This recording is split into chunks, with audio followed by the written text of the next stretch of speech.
Hello, divine, messy humans, and welcome back to the podcast. If this is your first time joining us, thank you so much for honoring us with your time.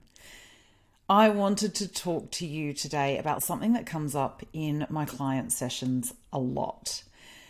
And not just in my client sessions, in my own healing sessions as well. And it is a question that opens the door for us to really unlock what's going on deep within you, deep within your soul. That question is, who would you be without your story? We create stories about everything that happens for us, to us, around us. And those stories shape who we become and who we have become. In a kinesiology session, we are often going back to that root cause, to the time that initial seed was planted in our subconscious. And we untangle all of the stories and emotions that are stuck around that seed, that are feeding it, that are strengthening the root system, that are creating all of the fruits that you're harvesting at the moment. When we ask, who would you be without those stories? It can be really confronting and challenging. A few examples are, when I was going through my divorce, when I was going through the toughest time of my life on all levels, emotionally, physically, mentally, psychologically, and spiritually, I was asked who would I be without that story of victimhood. At the time, I couldn't even see that I was a victim. But to be asked that question was a huge awakening for me. I didn't want to be the victim. I'd already spent most of my life feeling like a supporting actress in my own life. I felt like I was standing on the outside and everybody else was playing the central characters, and I was one of the cast or crew, sometimes not even necessarily as important as a supporting actress. The last thing I wanted to do then was become a victim to another main character in my story. I wanted to be the main character. I wanted to be the leading lady in my life. And that question really cracked through a lot of different layers for me. Now, it doesn't mean that I haven't gone into victim mode again or that I am stuck in victim. It kind of isn't even really about the outcome of the question.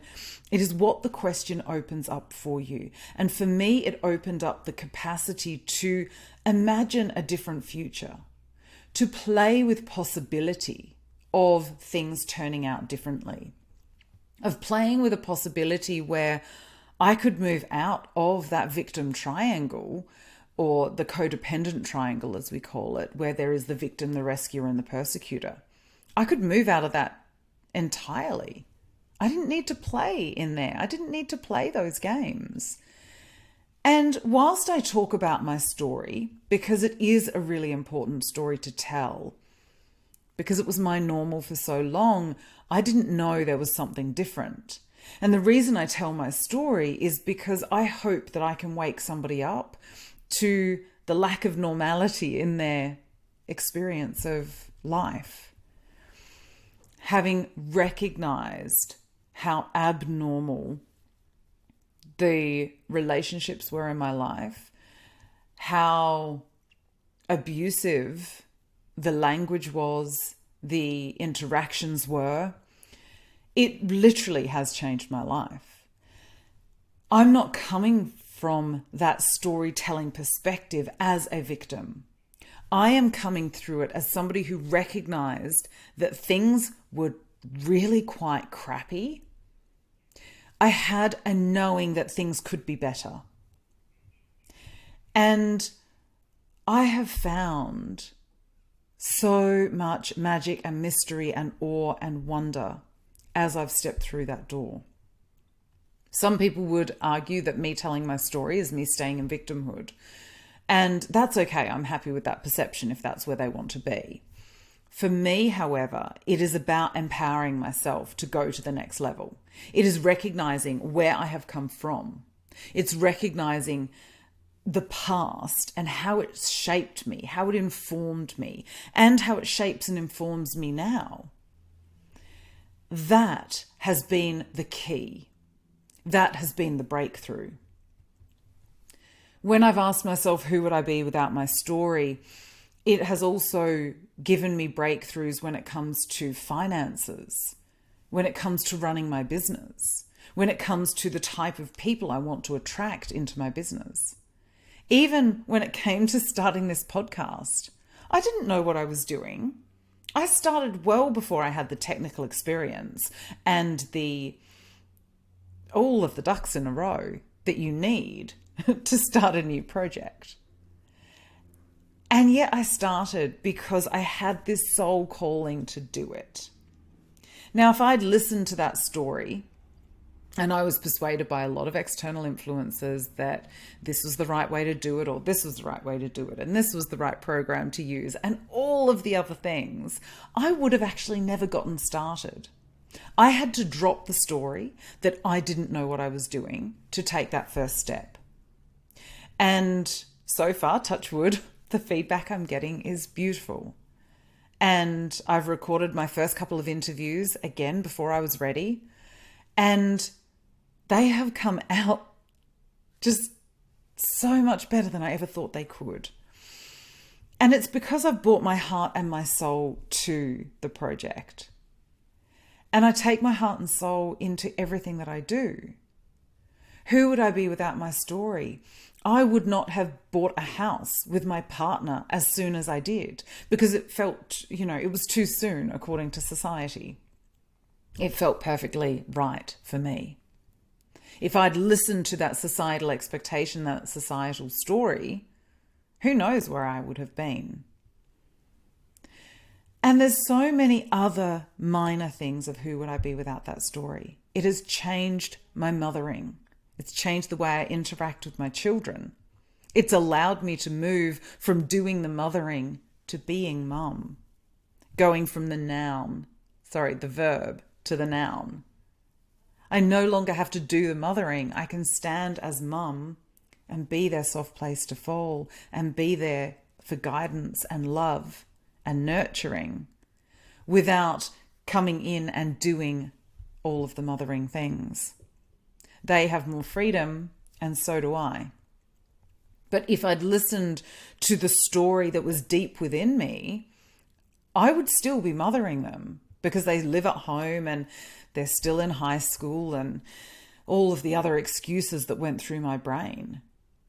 And yet, the more I have moved into mother the noun, the more I have seen my children starting to spread their wings, to flourish, to fly, to mature. And it has absolutely set my heart on fire. It has lit me up in ways I never thought I could be lit up before. Who would you be without your story can be one of the most potent questions you can ask yourself. In what areas of life do you think you might be living to a story rather than living to your truth?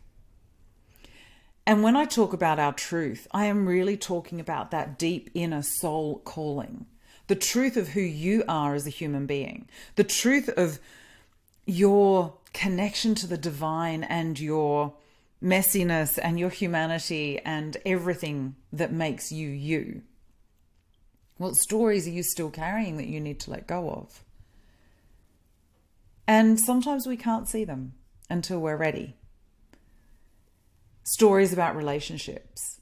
I hear things in clinic all the time, there's no good men out there, or, women are all bitches, or, men have to be the breadwinner, women have to stay at home. All of these different stories direct our life and direct our choices. When we change the story, we can change the outcome and the ending. I have moved places in my life story, in the production of my life. I no longer belong in the chorus or as a supporting actress or as a stage manager. I live center stage. And the story of me not deserving that, of me not being worthy of that, of me not being good enough or lovable enough for that, has dissolved. Because I am the one who was born into my life, nobody else. It was my stories that allowed me and encouraged me to push everybody else into the center of my life, and for me to excuse myself from playing the roles I needed to play. As you play with these metaphors, as you play with these stories that you are carrying, sit with it, feel into it. Tell yourself the truth. The worst that can happen is that you could grow, that you could change, that you could evolve, and that you could walk through life with less baggage. Sometimes I describe it to clients as though we are just carrying all of the shopping bags in from the car. I know I can't be the only person who tries to carry as many as they can and who has bags cutting through their fingers and all sorts as they try and muscle them all through. That was how I used to carry my stories around. I would load up my arms with the shopping bags and have boxes on top of my arms and backpacks on my back. I carried it all with me. As I've put them down, as I've taken more trips, my journey through life has become easier. It has become more flowing. It has become less stressful. And don't we all want a less stressful life?